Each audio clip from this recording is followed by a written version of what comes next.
principalmente en la prensa venezolana sobre cultura, ciencia y tecnología, ambiente y temas asociados a lo paranormal en la página cultural del Universal, el papel literario del Nacional, la página de arte y letras de Panorama, la revista Cábala, el regional de la costa oriental del lago y otros medios. Se ha desempeñado como docente e instructor en el área de electrónica. Ha estudiado de exopolítica atendiendo a implicaciones físicas y psicosociales, sosteniendo dentro de la hipótesis de vanguardia a escala mundial, que estamos en presencia de uno o más grupos de inteligencias. O más grupos de inteligencias probablemente vinculadas al desarrollo de nuestra humanidad desde la prehistoria, que vienen actuando desde nuestra realidad y otras realidades. Asistió como observadora al Congreso Nuevas Fronteras de la Ciencia, desarrollado en Costa Rica en 1985. Es conferencista sobre temas ambientales y socioeconómicos. Dentro de sus aficiones está la astrofísica, el estudio de los fenómenos no explicados, la física cuántica y la escritura. Por su parte, Juan Manuel Oliveira es docente investigador de la Universidad del Zulia, graduado en la Universidad de Tulsa, Oklahoma, Estados Unidos, en 1980. Cursó estudios en la División de Posgrado de la Universidad del Zulia, con formación docente en petroquímica e hidrocarburo, agroecología y agricultura natural no contaminante y desarrollo endógeno sustentable. Se ha desempeñado como operador de plantas de refinación de petróleo en Chevron Oil Company of Venezuela, director técnico de la revista Petróleo Internacional de Petroleum Publishing Company, ingeniero de proyectos, operaciones y de planificación, superintendente de eficiencia energética y operacional, subgerente de ingeniería de procesos, gerente asistente de optimización de procesos en PDVSA, división de refinación con asignaciones en Holanda, Nigeria, Sudáfrica, Brasil.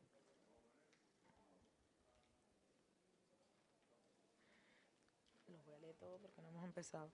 Se ha desempeñado como gerente de proyectos, ha sido docente contratado en formulación y evaluación de proyectos de refinación del petróleo en el Instituto Universitario de Tecnología Antonio José de Sucre.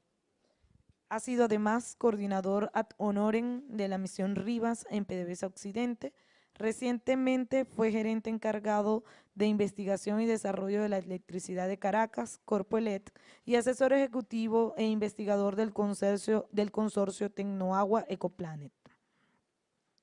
Ha sido presidente del Comité de Cooperativas Constituidas, capacitadas y contratadas en comunidades aledañas a los desarrollos de proyectos de generación eléctrica para la mejoración de la calidad de vida de las mismas. Ha realizado trabajos de campo sobre agroecología y agricultura natural no contaminante para desarrollar enmiendas edafológicas orgánicas.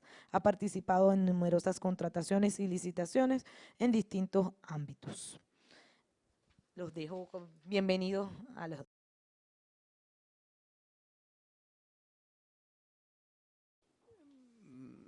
En primer lugar, mucho gusto y muchas gracias por ser los oyentes. Para hablar del Sol como productor de energía, pensé que era importante ubicar el Sol a nivel astrofísico, astronómico, de la manera más elemental, ¿no? Entonces, bueno, y un poquito dinámica esta escena, para que vean la actividad tan tremenda que tiene el Sol a nivel de su corona, ¿no? Dale. Bueno, entonces el Sol, pues, es una estrella. Tiene más o menos esa edad, 4.500 millones de años, y se dice que está en la mitad de su vida, o sea que debe durar más o menos otros 4.500 millones de años más. Así que no se preocupen que no hay problema. Bien. Cuando digo está en el centro del sistema solar, no está a un lado del núcleo galáctico, ya lo van a ver. Y es una esfera caliente, tiene 6.000 grados en la superficie y millones de grados en el núcleo. O vamos a ver, lo voy a explicar ahora. Su masa coronal representa un proceso continuo de combustión nuclear, un proceso nuclear. Dale. Bien. Es una estrella corriente, no es una estrella ni de gran tamaño, ni mucha luz. Una estrella común y corriente, ¿no? Dentro de las 150.000 millones de estrellas. Estas 150.000 millones es una cifra que la misma ciencia la varía entre 150.000 millones de estrellas en la galaxia Vía Láctea y más o menos 300.000 millones. Bien, gira...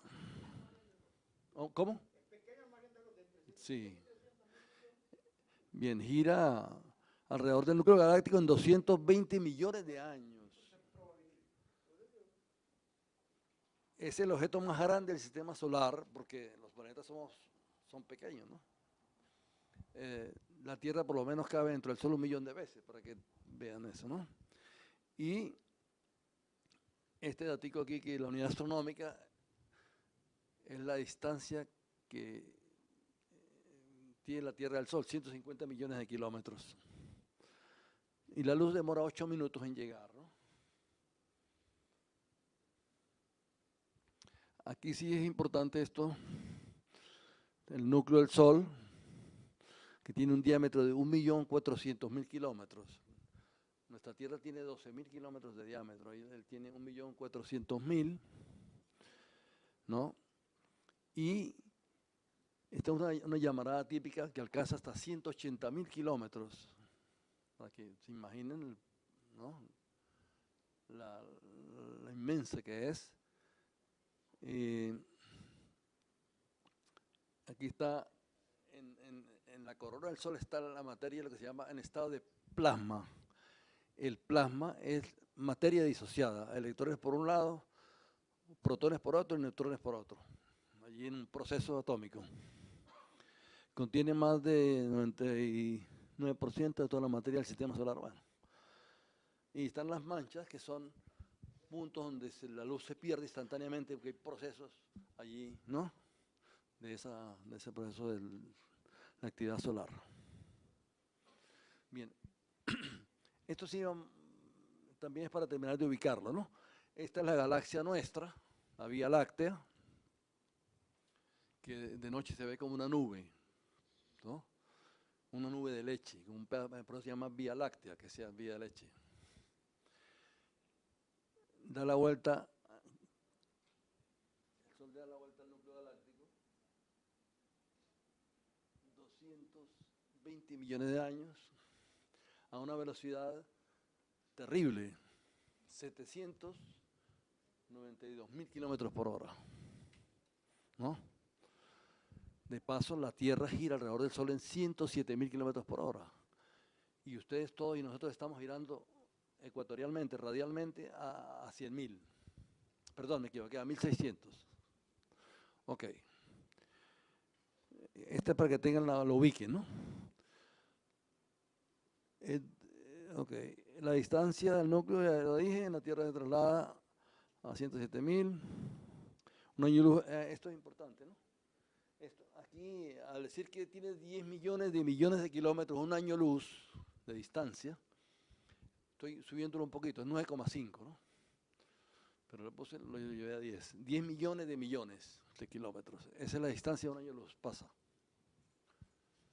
Bien. Este es el sistema solar. Solamente el 4 es la Tierra, pero la ciencia está incluyendo ya a Nibiru, que es el último de la derecha, que es un planeta extrasolar que tiene una órbita de 3.600 años y se está aproximando a la Tierra. Está entrando recientemente y podrían haber consecuencias geomagnéticas, impacto, no sabemos cuál. Ojalá no pase nada, que es lo más probable. La Tierra, nosotros el ecuador terrestre lo estamos a 1.600 kilómetros por hora. Bueno, esto es para que también ubiquen esta escala, ¿no? Los tamaños con respecto al Sol. Esto sí me parece muy, muy importante, porque arriba vemos el tamaño de nuestro planeta con respecto al tamaño del Sol, porque cabe 1 millón de veces. Pero esto es tremendamente impactante. Aquí la Tierra es invisible y el Sol es chiquitico, y esta estrella cabemos adentro más de 1 millón de veces con todo el sistema solar. La estrella Arcturus, es para que tengan una idea de lo que son los tamaños y las escalas a nivel galáctico, ¿no? El Sol comparado a escala con Arcturus cabe muchas veces, ¿no? Bien. Esta lámina es importante por los contenidos, los elementos más comunes en la superficie solar, ¿no? Hidrógeno, helio, oxígeno, carbono, hierro, neón, etcétera. Pero los fundamentales son hidrógeno y helio, ¿no? Y el viento solar, rápidamente, cuando hay una llamarada de esas de 100.000 kilómetros de diámetro, la llamarada se extiende así y después se devuelve. Cuando se devuelve, esa energía se convierte en una radiación que se llama vulgarmente viento solar. Es radiaciones electromagnéticas más partículas alfa, beta y gamma. Punto. Bien, la actividad geomagnética solar puede afectarnos a nosotros. Cuando hay excesivas llamaradas, pueden hacer que devengamos nerviosos, ansiosos, preocupados, temblorosos. Eso no lo sabe la gente, ¿no? Irritables, aletargados, agotados, con problemas de memoria, etcétera. Las llamaradas solares y las ondas fotónicas están cambiando la urdimbre de nuestra realidad física en la medida en que tienen un efecto poderoso en nuestro ámbito celular, eso es energía, ¿no? Haciendo que las memorias de nuestras células se despierten y borren. La luz, que es una radiación electromagnética que nos llega permanentemente de él, es muy distinto del viento solar. La luz solamente se va cuando la Tierra gira. Bien, ahora entramos en materia. La definición más vulgar de energía es, se dice, ¿no? Es aquello que está en capacidad de generar movimiento. Parece simple, ¿no? Pero es un poquito complicado a veces. Llamamos energía a la capacidad de obrar, transformar y poner en movimiento. Cuando esta capacidad se materializa, hablamos de se produce trabajo, ¿no? El trabajo es tiempo por espacio, el movimiento. Físicamente, el trabajo es fuerza por espacio y potencia.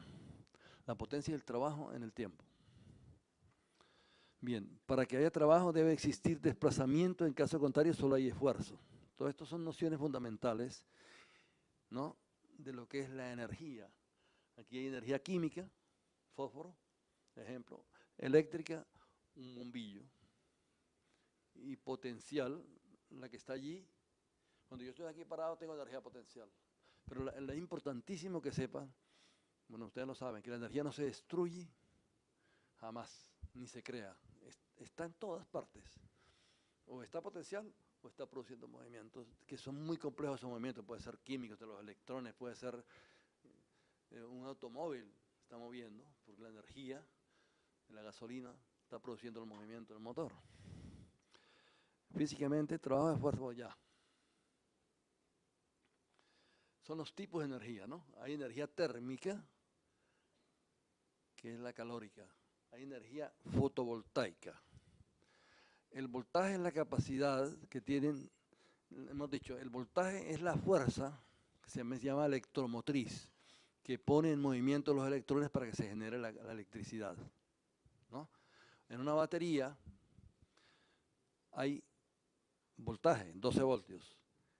El voltaje es fuerza electromotriz y en esencia el voltaje no es otra cosa que una diferencia de potencial electrónico. En el polo negativo hay muchos electrones y en el positivo hay muchos átomos que perdieron esos electrones por una acción química, ¿no? Entonces los electrones acumulados en el polo negativo, por la separación interna, están, vamos a decir, desesperados por llegar al polo positivo, donde están los iones positivos, o sea, los átomos que les faltaron. Esos átomos están ansiosos de volver a recibir los electrones, y los electrones están ansiosos, entre comillas, de volver allá. Eso es lo que hace cuando yo pongo un bombillo en la batería, los electrones ven una vía, se van por el cable, pasan por el filamento y vuelven y se va hasta que se descargue. Entonces prende el bombillo, esa es la energía. Y la termoeléctrica, que es la eléctrica producida por el calor, relacionada con el calor. Las radiaciones son formas de energía que pueden clasificarse así. Hay no ionizantes, que no disocian las partículas o átomos, como el ultrasonido. Hay unas ionizantes, que son potencialmente peligrosas, la alfa, beta y los neutrones.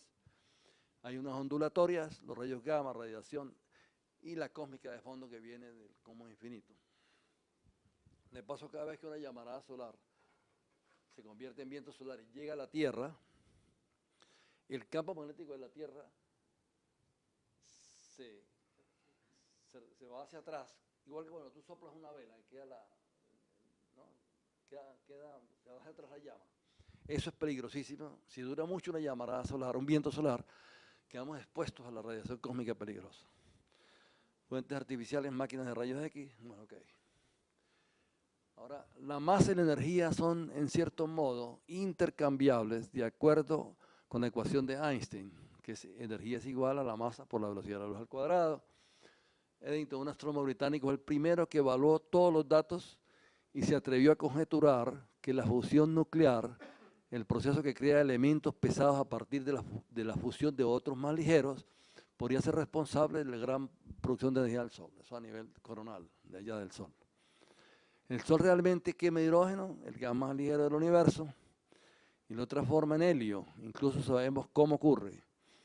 Producción de energía del Sol, en el Sol, dos núcleos de hidrógeno se fusionan, etc. La parte química, ¿no?, del proceso, y el núcleo de deuterio.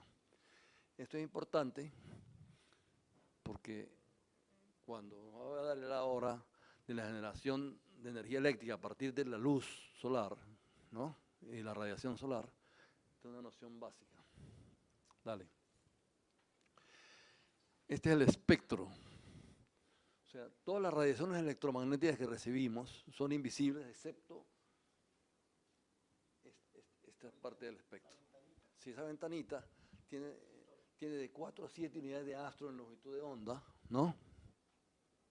Y ahí están, que va del ultravioleta al infrarrojo, ¿no? Entonces, ese es el famoso espectro electromagnético. Solo parte de la energía electromagnética que emana del Sol es visible, ¿no? El calor, por ejemplo, se siente, pero no es visible. El espectro electromagnético representa gráficamente toda la gama de frecuencias, vibraciones, hercios, no solo que proviene del Sol, pues incluyen las de la televisión y las microondas, ¿no? El espectro, pues aquí está la ultravioleta, pero aquí están los rayos X, ¿no? Y aquí está más abajo están las microondas y terminamos en las emisoras, las frecuencias de las emisoras que son bajas relativamente, ¿no? La clave de la energía proveniente del Sol es que puede convertirse en calor, concentrándose mediante lentes y en energía eléctrica mediante los paneles solares. Esa es la clave, esto que está aquí, es la clave de lo que vamos a tratar hoy. Se puede convertir en calor, de hecho ya vamos a ver que hay personas que cocinan con lentes y otras formas de convertir la energía solar en calor, pero la clave está en los paneles solares. Son simplemente unas estructuras que cuando el Sol incide sobre ellas generan voltaje. O sea, diferencia de potencial que está en capacidad de prender bombillos, mover motores, etc., ¿no? Vale. Bueno, dice, el Sol quema 600 millones de toneladas de hidrógeno cada segundo. Eso es inimaginable. Convirtiéndolo en 596 millones de toneladas de helio. Es un proceso allá químico que ocurre con ¿qué ocurre con los 4 millones de toneladas restantes? Se convierten totalmente en energía. Si aplicamos la fórmula, ¿no?, de Einstein, vemos que 4 millones de toneladas de materia equivalen a 10 a la 20 kilovatios hora de energía. 10 a la 20 es un número muy grande, millones y millones y millones. Aproximadamente 1 millón de veces la cantidad total de energía que el mundo entero utiliza, ¿no?, en un año, ¿no? Y el Sol libera toda esa energía cada segundo. Eso es realmente energía solar, eso es lo que nos está llegando continuamente. Bien, el Sol, fuente de luz y energía, la estrella que nos formó y nos dio la vida. Eso es muy importante también comprenderlo. Sin Sol no solamente no hay energía, no hay vida. ¿Por qué? porque es la clave de la fotosíntesis, lo que hace que todas las plantas puedan existir y dar los frutos, etcétera, y crecer, ¿no? De modo que si el sol dejase de llegarnos a radiación, a los 8 minutos empieza la muerte de la Tierra, porque ese es el tiempo en que viaja la luz del sol hasta acá. Entonces empezaría un proceso de muerte. Modernamente, mediante el uso de la tecnología solar, que es la clave del uso de la luz del sol como energía, su energía la transformamos para utilizarla de muchas maneras, como luz, aquí lo vemos, como calor. Claro, esta luz que está aquí no proviene directamente del sol, ¿no? Pues hay un proceso diferente. Pero yo puedo utilizar el sol para promover el motor que produce el dínamo. El sol es una fuente de energía renovable, obtenida a partir del aprovechamiento de su radiación electromagnética. En la actualidad, el calor y la luz del sol pueden aprovecharse por medio de captadores como las células fotovoltaicas, los heliostatos o colectores térmicos para cocinar, o lo que sea, que pueden transformar esta energía solar en eléctrica o térmica, en luz y calor o electricidad para mover motores. Las tecnologías activas incluyen el uso de paneles fotovoltaicos, colectores térmicos para recolectar esa energía. Bueno, esto ya lo vimos en la composición interna que está allá, y el núcleo. Es una esfera de gas caliente formada principalmente por hidrógeno y helio. Bien, esto es importante. De estas tres fuentes de energía alterna, la fotovoltaica, es decir, la producida por el sol mediante paneles que generan la electricidad alterna, es la más importante. Cuando digo alterna, es energía de este tipo, que varía. La de las baterías y las pilas es directa. Pero yo creo que es al revés, ¿no? Sí, está bien. Los motores mueven miles de máquinas que producen de todo lo imaginable, para no mencionar el calor concentrado. Entonces, esto también es interesante que lo sepan, ¿no? No solamente la energía del sol se utiliza para producir energía. Está la eólica del viento, ¿no? Está el hidrógeno que se extrae del agua, y esta es la que nos interesa, que son las celdas fotovoltaicas. Otra de las opciones que llaman más la atención de los ambientalistas es el empleo de celdas fotovoltaicas o solares que de manera directa convierten la energía solar en energía eléctrica. Para su funcionamiento se logra transformar energía a la luz del sol, que llega directamente sobre una lámina de silicio, química, más delgada que un papel. De esta forma se suelta un flujo de electrones cuando los rayos inciden en los átomos de silicio, creando un flujo de corriente eléctrica. Este es el descanso. Como nosotros ayer recortamos la conferencia, era un poco larga, yo le había puesto eso para que se riera, ¿no?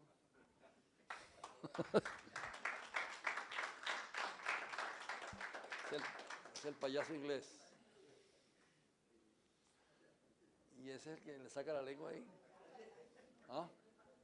Sí, está bien, ¿no? Por lo menos la Vinci no lo va a demandar. Bueno, me perdonan que se me cayó un diente, pero no he podido hacerme la cirugía todavía. Sí, ya hablé con ellos. Bueno, entonces ya vieron los payasos, dale. Bien, esto sí lo vamos a leer cuando lleguemos directamente. Lo más importante, que es los fotovoltaicos, el amigo va a hacer una explicación, porque esa es la rama que él más conoce, como ingeniero, ¿no? Bien, entonces, ¿para qué sirve? ¿Para qué se utilizan los paneles fotovoltaicos que generan voltaje en función de la luz que incide sobre ellos? Centrales conectadas a la red de internet, sistemas de autoconsumo fotovoltaico, estaciones repetidoras de microondas y de radio, incluyendo acceso a internet, electrificación de pueblos en áreas remotas, o sea, rural, instalaciones médicas en áreas rurales, corriente eléctrica para casas de campo, sistemas de comunicaciones de emergencia, sistemas de vigilancia de datos ambientales y de calidad del agua, faros, boyas y balizas de navegación, bombeo para sistemas de riego, balizamiento para protección aeronáutica. O sea, es increíble la cantidad. al lado de mi casa hay un señor que no paga energía eléctrica, pero él no usa paneles solares, usa el viento. El viento le mueve un molino que tiene y el molino genera el movimiento de un motor y no paga luz. Dale. Relaciones entre las diferentes formas de la energía del sol. Esto sí sería interesante que lo visualizáramos. Ahí el sol produce energía radiante, ¿no? Que se puede transformar en energía química, se puede transformar en energía mecánica y energía hidráulica. Se produce la energía eléctrica y la térmica. Y ahí están las interacciones a través de electrólisis, combustión, las aspiras, las turbinas hidráulicas, las bombas. Pero pueden ver perfectamente la importancia del sol. Es la más importante fuente de energía. Nadie jamás podrá acercársele. Dale. Bien, entonces, la energía es el combustible de la vida. Y el sol es su fuente principal. Sin el sol, la vida comenzaría a extinguirse en menos de una hora. Bien. Ahora que tenemos el sol, genera fotones, ¿verdad? Está la energía hidráulica, la fotosíntesis y la energía combustible de la vida, que la eólica y la geotérmica. 3 gráficos que muestran generadores de corriente eléctrica movidos por el viento. Esto es para que tengan una idea, solamente una lámina, de cómo con el viento, que es un tipo de energía que se llama eólica, se genera la energía eléctrica, pero también con el sol. Esta es la clave. Este es un satélite venezolano, y si no tuviese estos paneles solares, no puede tener, queda sin funcionar el satélite. ¿Por qué? Porque si le pongo una batería, cuando la batería se descargue, ¿cómo la cargo? Bueno, esta es la manera única en el mundo de cargar un satélite, paneles solares. Aquí hay una casa que tiene paneles solares. Cuando termine la parte esta, entras tú. Los paneles solares, ahí él lo va a explicar bien. Aquí está un poco la parte, que le va a explicar la parte en sí, electroquímica. Ya está. Algunos de los fotones que provienen de la radiación solar impactan sobre la primera superficie del panel, penetrando en este y siendo absorbidos por materiales semiconductores, tales como el silicio o el arseniuro de galio. Básicamente lo mismo, ¿no? Un panel solar aprovecha la energía proveniente de la relación de los colectores solares utilizados para obtener agua caliente. Antes, están formados sin calentador. Está un calentador de agua, sí. Bueno, entra tú y aquí está un concentrador. Esto es muy importante que lo sepas, ¿no? Toda antena parabólica, la energía que le llegue la concentra en un punto. Si es energía solar, la concentra, aquí te quema. Si es microondas, también la concentra, entonces la utilizan para recibir. Bueno, dale para atrás, para atrás, más atrás. Un poquito más atrás. Para atrás, para atrás, para atrás. Ahí. Bueno, antes de entrar en materia, hay partes en el currículum que yo no quise poner, por razones de, todavía me queda esa aprehensión de cuando estábamos en la clandestinidad. Aquí hay personas que saben de esto porque somos una sola familia y la convivimos en la Universidad del Zulia. Yo estuve trabajando directamente con el ingeniero Ibrahim López García, que Roger lo mencionó, era estudiante cuando nosotros estábamos haciendo el trabajo. Y si ustedes saben que en América Latina, nuestro maestro eterno, Simón Rodríguez, hablaba de inventar o errar, nosotros en la Universidad del Zulia inventamos. La Universidad del Zulia tiene el privilegio de ser la primera universidad donde a nivel mundial se construyó un platillo volador, por si ustedes no lo sabían. Pero si lo quieren verificar ustedes mismos, en YouTube hay 3 videos que los hijos de Ibrahim López García instalaron. Se llama la nave giroscópica de Ibrahim. Fruto Viva, Pedro Calzadilla y muchos camaradas que en ese entonces estaban con nosotros, Nicolás Urdaneta. Nosotros originalmente la tesis parte desde la idea del trompo. Por eso que se llama la tesis, sí, se llama sobre trompos, cúpulas y vuelos. Ese es el libro original que fue publicado. En ese entonces estábamos en la clandestinidad y yo por lo menos le pedí a Ibrahim que nunca me mencionara en el libro. Quizás por eso estoy vivo todavía. Sí, pero es importante que sepamos que todo esto fue parte de lo que Roger comenzó cuando empezó su intervención, cuando hablaba de la energía, del calor, y hablaba de la tecnología ígnea, es decir, la tesis de la religión babilónica sobre el fuego, Prometeo. Y nosotros siempre estuvimos en contra de esa tecnología, la tecnología ígnea.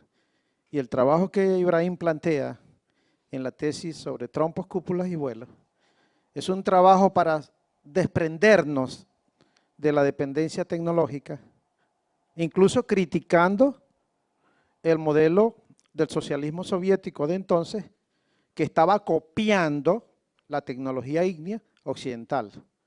Y nosotros le hacíamos una crítica muy fuerte a ese hecho porque nosotros lo que queríamos era crear una nueva cualidad en la creación de una nave giroscópica universal que pudiera ser la nave ideal para el transporte de pasajeros, para utilizarlo como fuente de energía y sobre todo, como dice Ibrahim en la introducción, deparamos que el desarrollo de esta nave sea para la reconstrucción de la humanidad y no para su destrucción. Nosotros quisimos que esto fuera llevado a los máximos niveles de industrialización y lo propusimos al gobierno bolivariano para que el gobierno bolivariano llevara esto a los máximos desarrollos tecnológicos. Y todavía esta es la fecha en que nunca le han prestado atención a esto.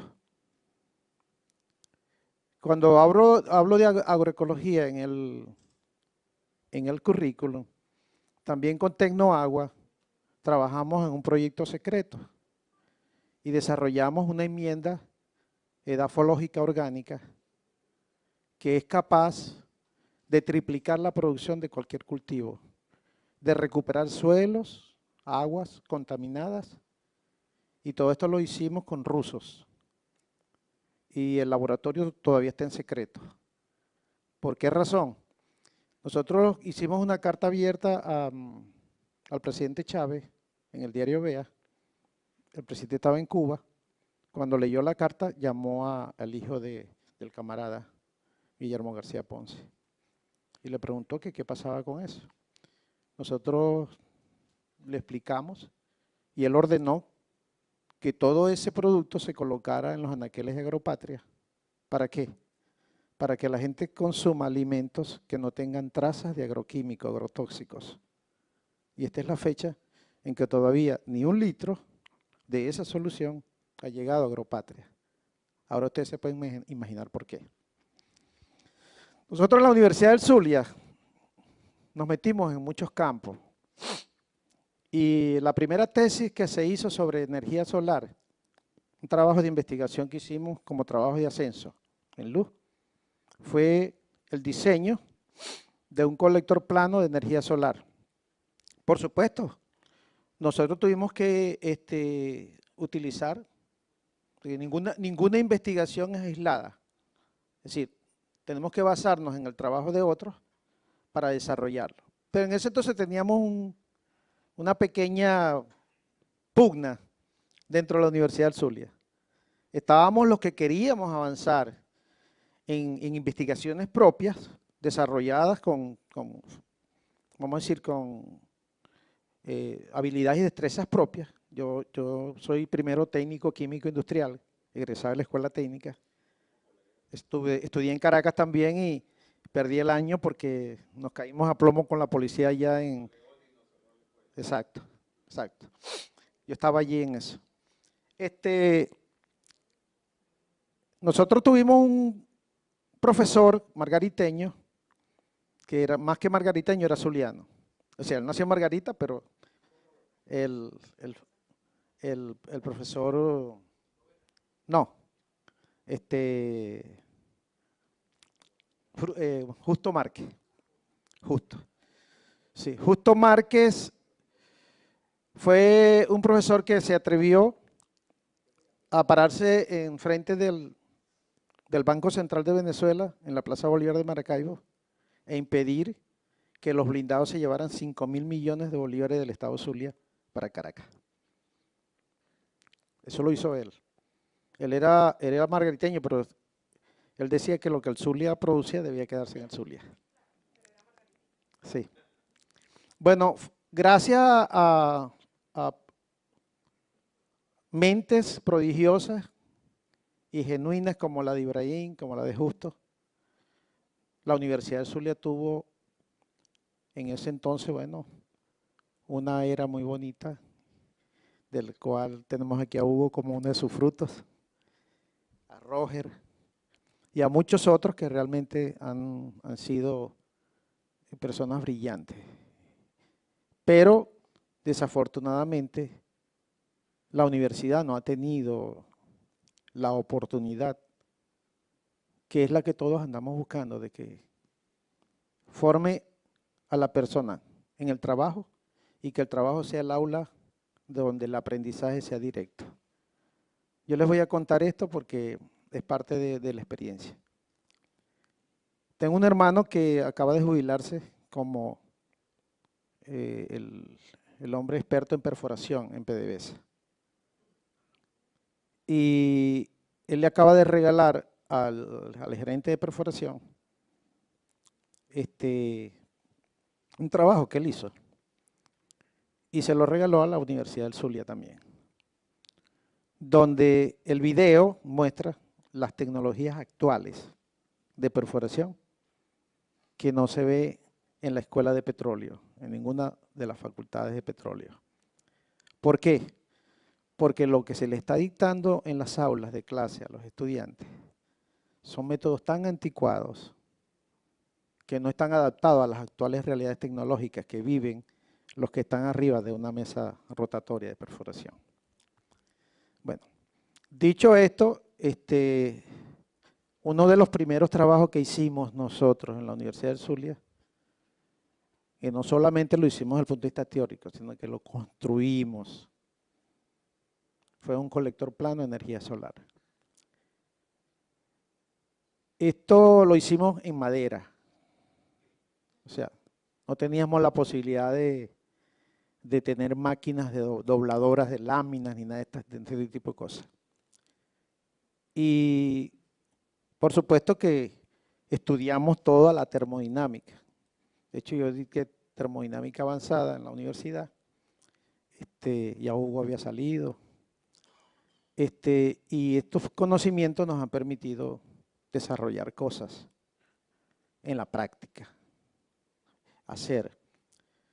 Por aquello de lo que dijo Konstantin Tsiolkovsky, que para aprender hay que tocar las cosas con las manos.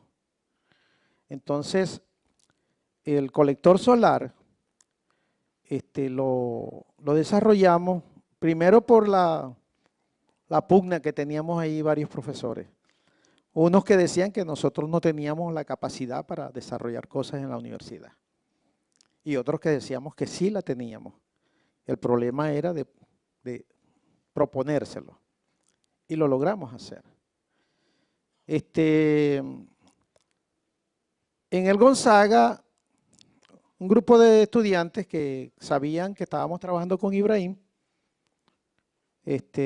propusieron una tesis de esas de bachillerato. Y ellos querían saber si con la luz solar se podía fundir metales.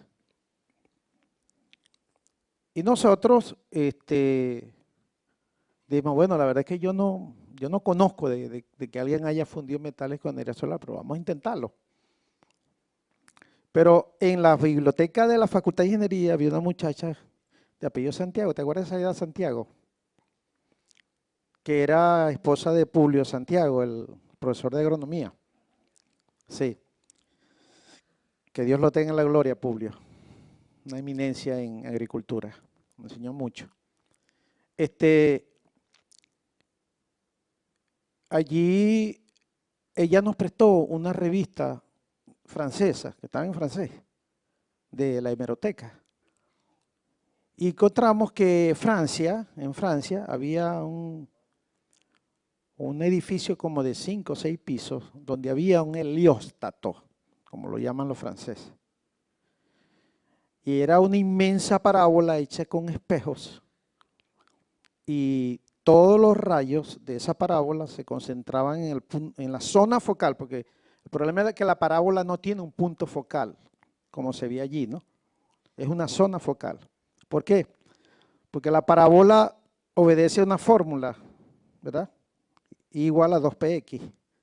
Y dependiendo de la distribución en las dos curvaturas de la parábola, el punto focal tiende a distorsionarse por efecto mismo de las imperfecciones de la curvatura de la parábola.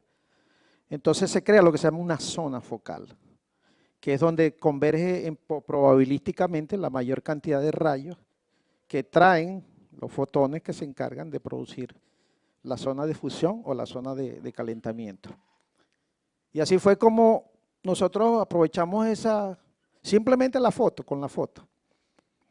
Los muchachos de bachillerato, yo les llevé eso allá al Gonzaga, y allá en el Gonzaga construimos ese heliostato. Lo hicimos en madera, compramos madera contraenchapada. Y tuvimos que utilizar un diferencial de carro, a ese diferencial de carro, pero era para aprovechar la corona y los satélites del diferencial que podían girar. Y a eso le adaptamos un tubo largo de casi 7 metros de largo para que sirviera de compás, para poder trazar los usos. Y después que trazamos todos esos usos, los fuimos armando y fuimos creando todas las secciones de la parábola. Luego eso lo fuimos uniendo con tornillos y creamos un heliostato que es quizás 2 veces más grande que esto. Exacto. Nosotros luego que hicimos eso, entonces tuvimos que hacer la estructura para sostener el heliostato. Y luego que hicimos eso, pusimos la lámina para fundirla. Y de hecho se logró. Uno de esos ingenieros está ahorita, que se graduó de ingeniero electricista en luz. Él es ahorita un alto directivo de una empresa canadiense. Es venezolano, pero él está allá. Toda esa experiencia le sirvió de mucho y él, pues, cada vez que nos encontramos, pues, nos abrazamos y todo y recordamos esa experiencia.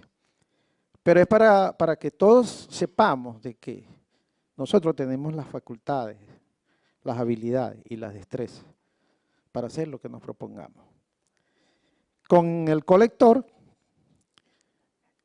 utilizamos una lámina de zinc, de aluminio, de esas que no son onduladas, sino que son cuadraditas, que tienen un canalito pequeño. Ok. Aprovechamos esa lámina de 12 pies de largo y utilizamos una lámina lisa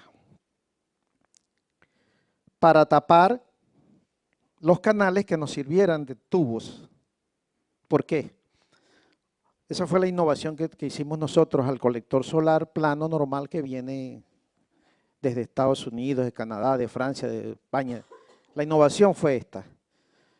Cuando usted coloca el tubo de cobre en la lámina metálica, la radiación que el sol emite sobre la lámina, ¿verdad?, hace que por conducción y por convección, esos dos mecanismos, esa radiación induzca el calor sobre el agua que está dentro del tubo. Pero como el tubo no toca completamente la superficie de la lámina, ahí hay una pérdida. Es lo que se llama el factor de convección, la pérdida por el mal contacto que hay. El contacto no es perfecto, Entonces yo me dije, yo quiero aprovechar al máximo la radiación. Entonces yo le pongo la lámina lisa, tapo el canal y automáticamente cuando el sol incida sobre la lámina, pues el agua se va a calentar. No hay una superficie intermedia entre la lámina de calentamiento y la película de agua. Luego hice las conexiones de los conductos con tubería, que ahí esa parte sí era un poquito más imperfecta porque tenía que utilizar tubería de cobre. Bueno, ¿cuál fue el resultado de esto? Nosotros logramos 65 grados de temperatura. ¿Cuál principio se utiliza? El principio de la ley de Stefan Boltzmann. No sé si los que hemos estudiado, yo me acuerdo de eso. Un cuerpo negro, de acuerdo al principio de la ley de Stefan Boltzmann, absorbe energía hasta la cuarta potencia. O sea, la fórmula dice que el calor es igual a la masa, perdón, la radiación. Calor no, primero vamos a hablar de radiación. La radiación, obedece a una constante, que es la constante de Boltzmann, multiplicada por la temperatura del cuerpo a la cuarta potencia. Mientras que la conducción del calor es función de la masa, del calor específico de la sustancia que recibe el calor y de la diferencia de temperatura que hay entre la temperatura del cuerpo y la temperatura de la fuente, que es la que forma el gradiente de temperatura para que haya, vamos a decir, el movimiento pues, del calor. Con esto nosotros logramos en la universidad demostrar primero que teníamos la posibilidad cierta de formar a nuestros jóvenes en esto y que en Venezuela se comenzara a aprovechar una energía, siendo la tierra del sol amada, Maracaibo, ¿verdad? Que está a 4 grados con respecto al Ecuador y que ocupa en el globo terráqueo de 12.000 kilómetros de diámetro un arco, ¿verdad? El arco solar son 107 kilómetros por grado. Venezuela ocupa entre, vamos a decir, Castillete y la península de Araya, un arco de 12 grados aproximadamente, 11.7 más o menos. Entonces, todo eso lo aplicamos en el colector solar. No, primero fue calor con, sí. El trabajo de la parte de generar electricidad lo hicimos a nivel de laboratorio. Eso fue en función de que Venezuela tiene unas minas de arena muy finas allá en la zona de Monay, en Trujillo. Y hasta allí fuimos a buscar arena. Luego conseguimos los otros componentes para crear lo que se llama la celda fotovoltaica.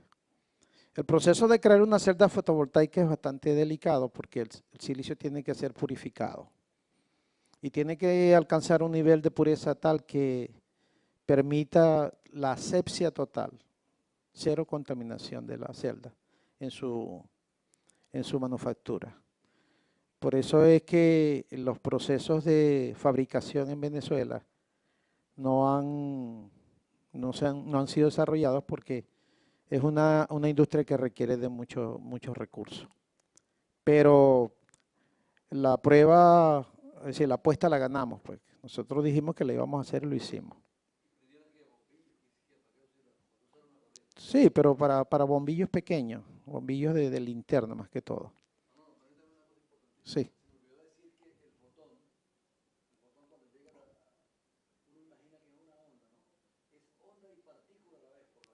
Bueno, ese es el principio de incertidumbre de Heisenberg, que no ha sido, la luz se comporta como materia en algunas circunstancias y como onda en otras.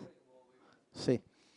Entonces, lo importante de haber hecho esto es que si el gobierno quisiera y tuviera la voluntad política, podría recoger de nuestro país un ejército de tecnólogos y de gente con mucha predisposición para hacer cosas. Nosotros en Venezuela hemos tenido grandes genios en la tecnología popular. El caso de Luis Zambrano, el caso de Ibrahim. Y Ibrahim nos habló de un campesino de la Sierra de Coro, que está mencionado en el libro, pero yo por lo menos que viví mucho tiempo al lado de Ibrahim y que compartí con él y viajé con él. Tulio Igario, de la Sierra de Coro, fue la persona que le enseñó a Ibrahim a hacer trompos. Es decir, Tulio le hacía los trompos. La historia más sorprendente de Tulio Igario es que pasó a formar parte de los anales de la aviación mundial. Se dice que los hermanos Wright volaron y que fueron los primeros en volar un aeroplano. Ibrahim dice, no, eso es mentira. Estando en Tulsa, terminando mis estudios allá, Gregorio López García, hermano de Ibrahim, general de la aviación, que usted lo debió conocer, Gregorio López García llevó todos los documentos en donde demostraban que Tulio Igario fue la primera persona en el mundo que voló. Y Tulio Igario, basado en lo que había visto de Leonardo da Vinci, desde el Cerro Galicia, que Roger lo mencionó, se lanzó varias veces, desde el Cerro Galicia hasta Coro. La última vez con tan mala suerte que se rompió una pierna y que eso fue lo decisivo para que él no lo volviera a hacer más. Pero eso está escrito dentro de los anales de la aviación mundial. A mí me tocó ir al cincuentenario, o sea, al cincuentenario de la aviación mundial. Y allá en Tulsa, en el hangar de la McDonnell Douglas, que es la que le fabrica todo a la NASA, en motores y eso, estaban todas las historias que tenían que ver con la aviación, y ahí aparecía Tulio Igario. Ok, qué bueno. Perfecto. Entonces, mi contribución aquí es simplemente es como para hablarles y decirles que si lo queremos hacer, lo podemos hacer. Y si tenemos la voluntad para no desmayar frente a las dificultades, lo podemos hacer.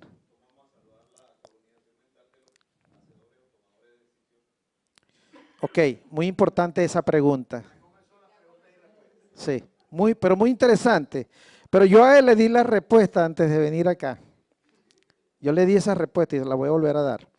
Mire, dentro de esa colonización mental que él está hablando, de la cual yo estoy perfectamente de acuerdo con él, nosotros tenemos un reflejo condicionado de esa colonización mental, que yo la identifiqué desde hace mucho tiempo con el nombre de principio de autoridad impositiva. Les explico. Nosotros tenemos aquí prefecturas, ¿verdad? Sí hay, ¿no? En España también. Y aquí hay alcaldías. En España también. Aquí hay gobernaciones. En España también. Allá no hay presidente de la república porque el monarca nunca aceptó lo de la república. Ah, pero tienen primer ministro, que es más o menos la misma figura. Ahora, ¿qué son esas figuras? Son las figuras que nos impusieron a nosotros desde la colonización y que nos las metieron aquí. Entonces mucha gente cree que no podemos vivir sin alcaldía. 10. Ya, ok. No, nosotros podemos vivir sin alcaldías, sin gobernaciones, sin prefecturas, sin nada de eso. Y volver al esquema del cual él habla, a la colectivización. Ya está. Y volver otra vez a la comuna indígena. Para terminar, quiero decirles que yo también tuve esa experiencia. Conviví con los Yanomami y me di cuenta que allá no existe la propiedad privada. Muchas gracias.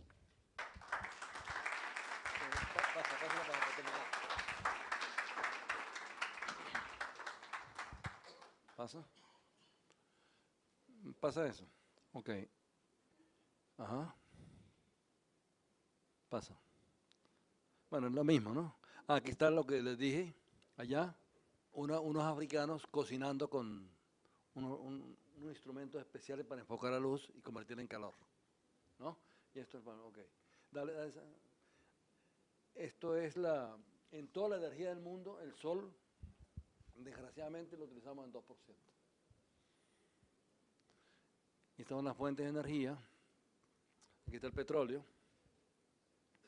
¿no? El petróleo, el carbón, el gas natural, la fusión, la fisión, energía no solar. Son las fuentes de energía. Las fuentes de energía se dividen en no renovables, las que se agotan en las renovables, pero la energía solar es no renovable. Dale. Ah, renovable, perdón. Sí, sí, sí. No contamina y es limpia. Bien, el sol y la vida terrestre. Ya se lo dijimos que dependemos absolutamente de la energía solar para vivir.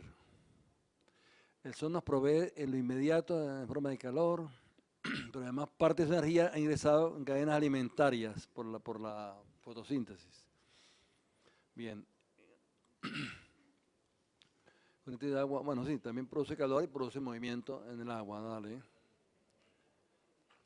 Este es otro esquema, lo mismo, dale.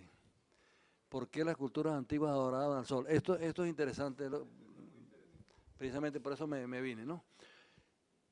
Los incas y los mayas y los aztecas adoraban al sol.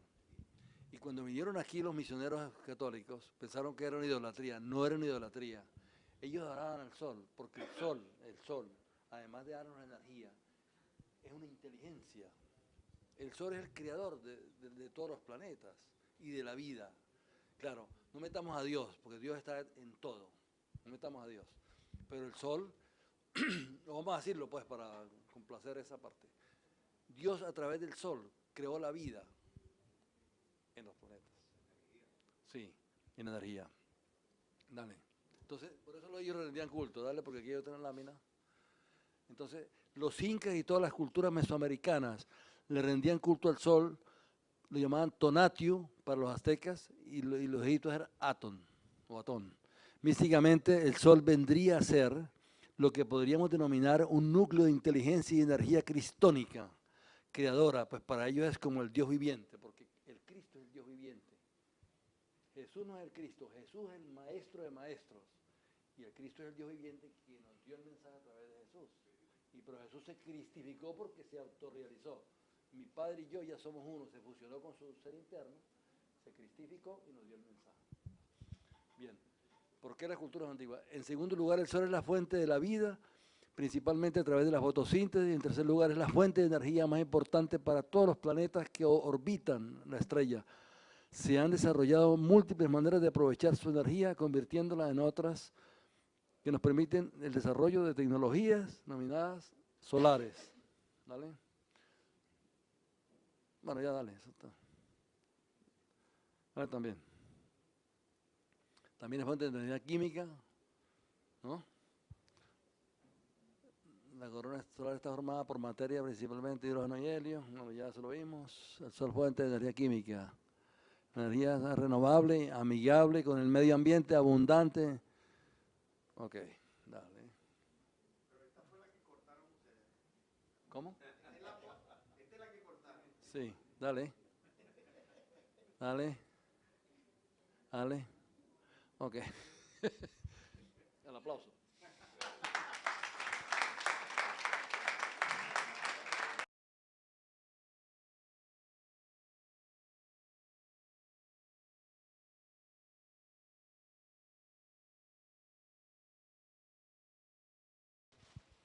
Bueno, en primer lugar me enteré esta mañana de este seminario y realmente, bueno, vi Hugo Moyer, nos mantenemos un gran afecto, tenía tiempo que no lo veía, y realmente esta intención, qué lástima que haga a este nivel y no se haga desde la primaria, pues. ¿No? Yo creo que para nosotros inclusive el problema energético para nosotros es de prescindencia, pues. Sobre todo porque somos un país petrolero y vamos a ser por muchos años un país petrolero. Todo eso Bueno, el problema que yo quería plantear, que lo voy a dejar en el aire, es lo siguiente. El problema es un problema cultural. Creo que la exposición del amigo Visconti, el camarada Visconti, lo dejó claro, ¿no? Hay un problema de enajenación que yo no sé cómo nos lo vamos a quitar. Y ahí está mi pregunta. Yo no sé si esto se convierte en un acto de catarsis, ¿no? Porque yo soy economista y yo digo, ¿cómo desmantelar? ¿Cuál es el costo de desmantelar? ¿No? Yo no soy muy apegado a los bienes materiales ni a la riqueza. A mí me conoces tú. Pero ¿cómo desmantelar esto? ¿O cómo suplantar este modo de vida nuestro? ¿No? No es tan sencillo, es bastante complejo. Pues. Yo le voy rápidamente, yo no entiendo, por ejemplo, nuestro comandante Chávez nos habló de la revolución gasífera, que es mucho más sencilla que todo esto que ustedes están planteando. Inclusive se habló del convenio con Colombia. Ellos nos iban a suministrar gas, nosotros después se lo íbamos a recompensar. Habló del aprovechamiento del gas que se estaba dilapidando en Oriente, una serie, todo era una revolución gasífera. Pues. Bueno, y de la noche y la mañana parece que ni siquiera no nos quedó el legado, porque yo no sé qué pasó con todas esas plataformas, y la intención pareciera ser que era que nosotros íbamos a ahorrarnos unos tantos 600.000 barriles diarios de petróleo que podíamos exportar, y ahí viene el problema también económico. Y entonces, bueno, lo que quiero decir, el grado cultural, el grado de enajenación que tenemos, nosotros tenemos una cultura en cuanto a la cuestión energética dependiente, yo creo que el 1000% de petróleo. Pues aquí ni siquiera lo más cercano que es el gas no. Bueno, entonces yo creo que es un problema cultural, y además los que estén en la gestión pública es un problema que ya es un problema de ética y racionalidad, ¿no? Si no logramos eso, esto queda en hacer catarsis, pues. Entonces yo lo que sí yo creo es que, y es una cuestión de largo plazo, esta cuestión no debe ser a este nivel, debería ser desde el kindergarten, el problema de formación. Entonces yo dejo eso ahí, y bueno, y realmente me siento complacido, y te quiero felicitar, Hugo, y todos los que están alrededor tuyo, de esta cuestión. Y extraño, ¿no? Lo vinimos a hacer lo están haciendo en una universidad privada. Bueno, yo no diría tan privada, porque todos esos que están ahí son compañeros nuestros de la Universidad del Zulia. Muchas gracias, Verónica.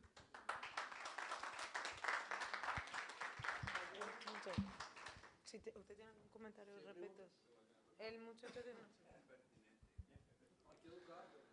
Bien, mi nombre es Germán Jaime, soy ingeniero mecánico.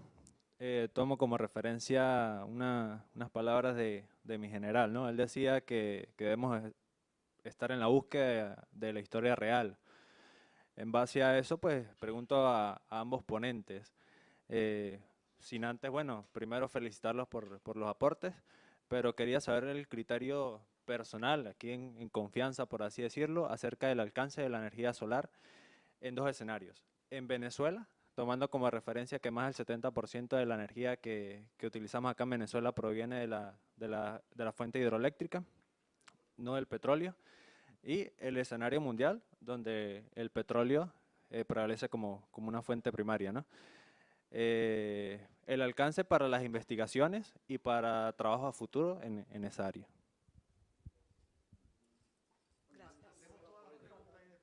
Este problema es esencialmente político, ¿no? Y llevarlo, como dicen, a las universidades. Pero hay que mandarlo.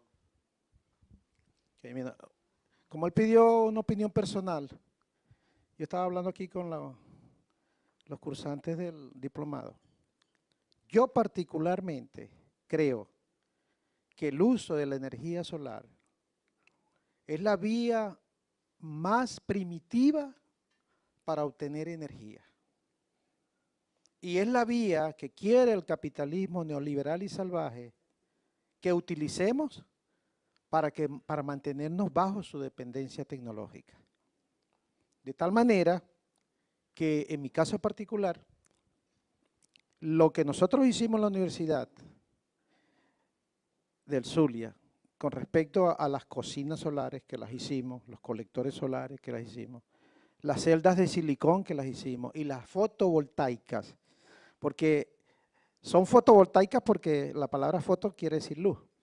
Pero hay una cuestión que los gringos, y sobre todo los países desarrollados, no quisieron desarrollar más. Ellos se apropiaron de esa tecnología y la desarrollaron para ellos. Por ejemplo, la celda de sulfuro de cadmio, usted no la encuentra en ningún panel solar. La celda de sulfuro de cadmio es más eficiente que la celda de silicio. ¿Por qué?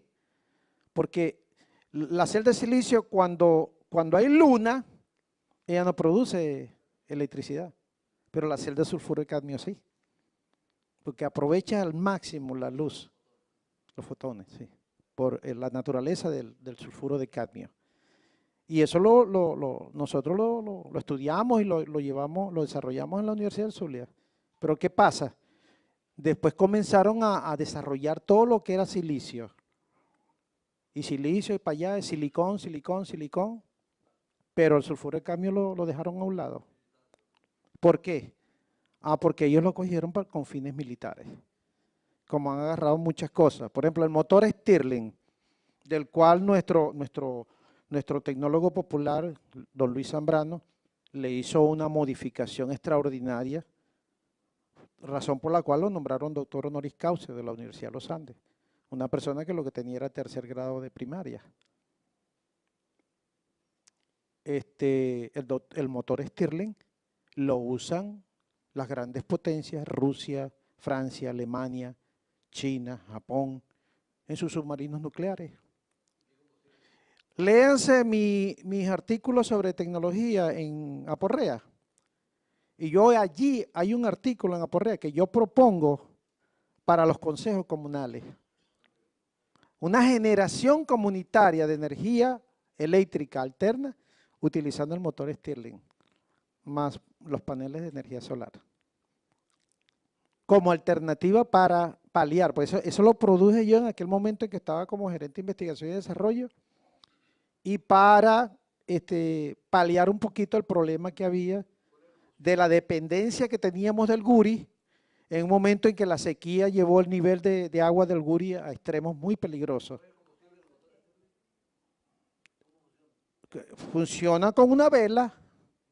Si quieren saber, métanse en internet, en YouTube, coloquen motor Stirling y vean los diseños de motor Stirling que hay ahí, pero por toneladas. Don Luis Zambrano, el doctor, sí, doctor honoris causa. Él es un tecnólogo popular de Tovar, Estado Mérida, sí. Sí. Stirling, sí. Stirling es un sacerdote de Inglaterra, protestante, que inventó el motor en 1917, cuando Bolívar todavía estaba entre Haití y Venezuela, 1817, perdón. Y desde entonces uno puede fabricarlo porque ninguna potencia puede cobrar royalty por eso. Bueno, eso responde… ¿qué?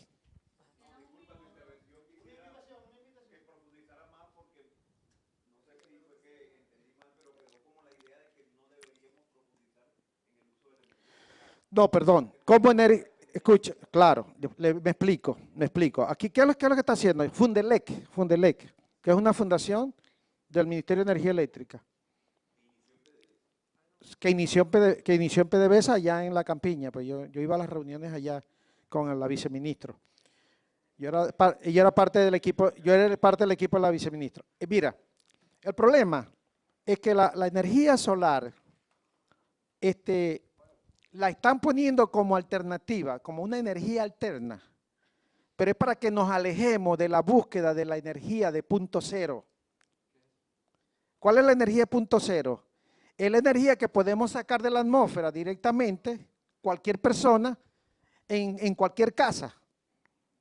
Ustedes no han ido a Puerto Concha una noche a deleitarse con los rayos del Catatumbo.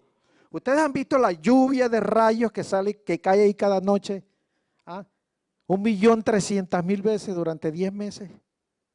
Eso es pura energía y eso está en la atmósfera. Y eso lo podemos tomar nosotros. Y ya ha habido antecedentes de esto. Tesla es uno. El otro es William Henry Moray. ¿Ok? William Henry Moray fue un tecnólogo. Se estudió primero en una escuela por correspondencia y después fue que se hizo ingeniero eléctrico, pero ya había hecho el invento. Ahora, yo fui a la oficina de patentes en Estados Unidos a leer más sobre lo de Henry William Moray y me encontré con que del file habían sacado todo. O sea, no aparece eso. ¿Y quién lo confiscó? Lo confiscó la CIA, el FBI, los cuerpos de seguridad de Estados Unidos. ¿Por qué? Porque ellos no quieren que la gente absorba energía gratuita sin pagar, porque alguien tiene que pagar la factura. Porque ese es el capitalismo. Ese es ¿cómo se llama? Lo perverso del capitalismo. Y entonces a él le hicieron 2 atentados, le destruyeron el laboratorio, trataron de matarle incluso hasta la familia y resulta que él se salvó. Pero él no pudo desarrollar eso para dárselo a la humanidad, como no se ha podido hacer, por ejemplo, el giróscopo de Ibrahim para ayudar a la humanidad. Muchas gracias.